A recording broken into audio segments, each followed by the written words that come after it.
He revolutionized thermodynamics. He discovered absolute zero. He engineered the transatlantic telegraph that changed communication forever. His name was Lord Kelvin, and he made a bold statement that would shock many modern scientists. If you think strongly enough, you will be forced by science to believe in God. This is the story of one of history's greatest scientific minds and his unshakable Christian faith. William Thomson was born on June 26, 1824, in Belfast, Northern Ireland. His family moved to Glasgow, Scotland, when he was a child. Thomson's father was a mathematics professor at the University of Glasgow. Brilliant genes ran in the family. William showed extraordinary talent in mathematics and physics from childhood. At age 10, he entered the University of Glasgow. At 22, he became Professor of Natural Philosophies, essentially the head of the physics department at Glasgow University. This is remarkable. He was appointed to one of Scotland's most prestigious academic positions before age 25. His career would span over 50 years. Thomson wasn't just academically brilliant, he was also deeply spiritual. He was raised in the Scottish Presbyterian tradition and maintained active faith throughout his life. Regular church attendance wasn't optional for Thomson, it was central to who he was. In the 1850s, Thomson helped formulate what we now call the first and second laws of thermodynamics. The first law states that energy cannot be created or destroyed, only converted from one form to another.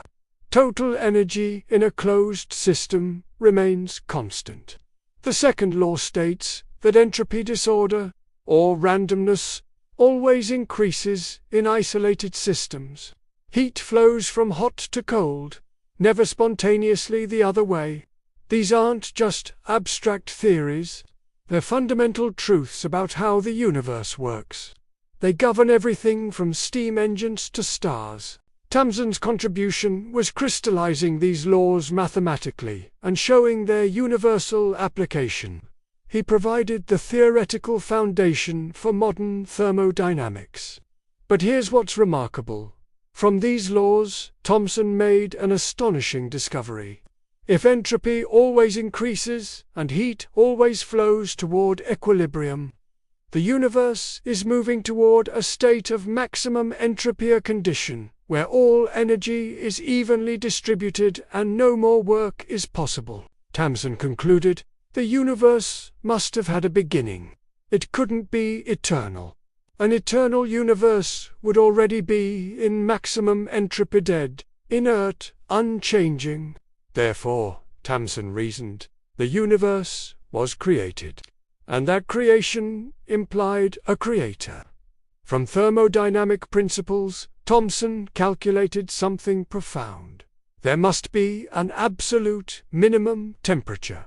At this temperature, all atomic motion stops. No heat, no energy. Complete stillness. He calculated this minimum at minus 273.15 degrees Celsius. He called it absolute zero. Thomson proposed a temperature scale based on this absolute minimum. We now call it the Kelvin scale, named in his honor. Absolute zero became fundamental to physics. It's built into every thermometer, every refrigeration system, every air conditioning unit.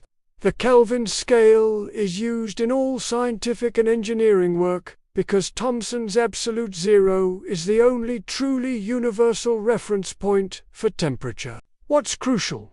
Thomson derived this from both mathematical reasoning and spiritual conviction.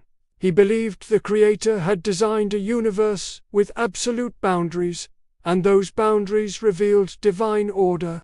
Thomson wasn't a Sunday Christian who abandoned faith in his laboratory. His faith was integrated into his entire life. He was an elder of the Free Church of Scotland, a leadership position requiring personal piety and theological conviction. He attended church faithfully, he led prayer in his home. Most remarkably, Thomson attended chapel daily, every single day. This wasn't a cultural habit, it was a spiritual practice.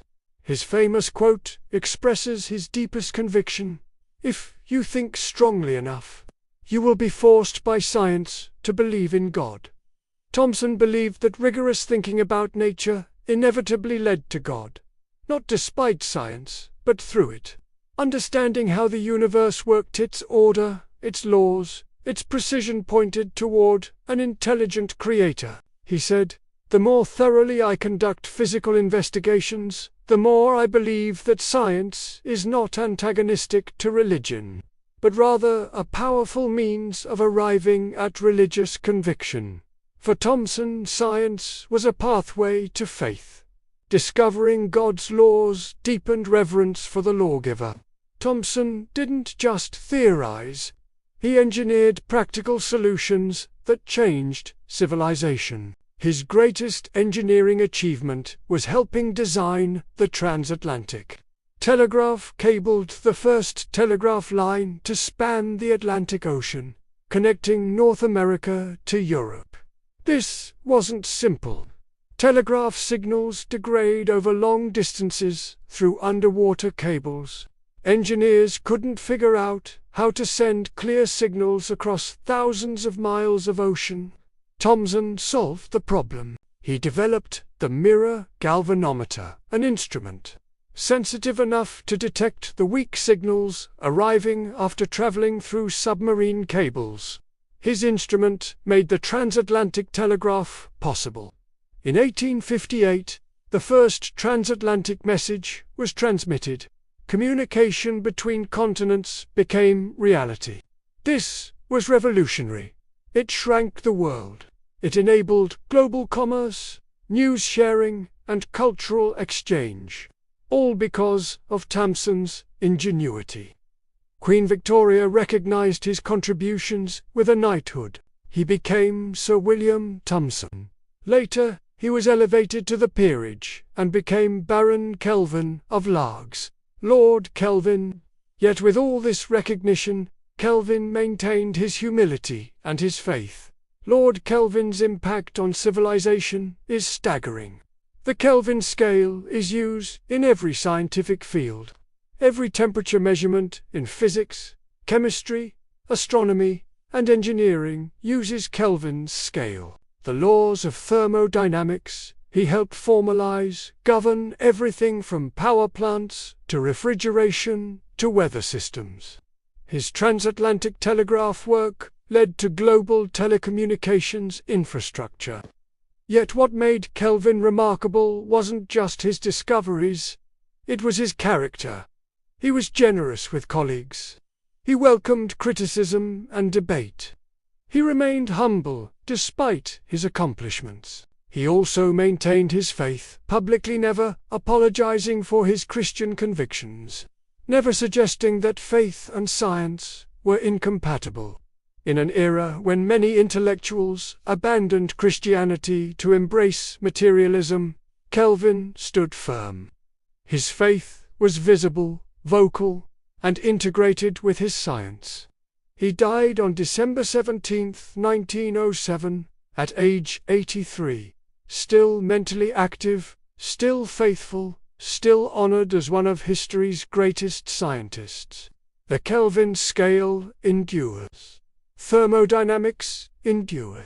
The transatlantic telegraph's legacy endures.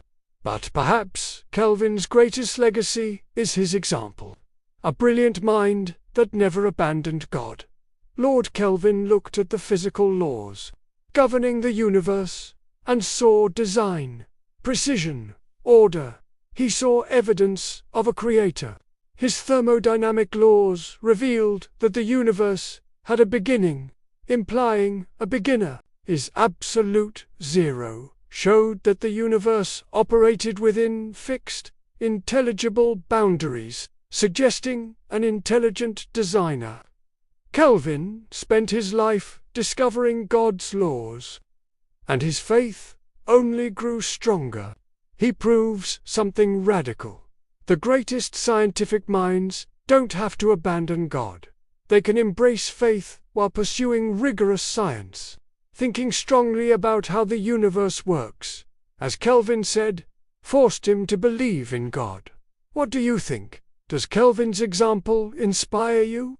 Comment below. Subscribe for more stories about the greatest scientists who trusted God. Thanks for watching.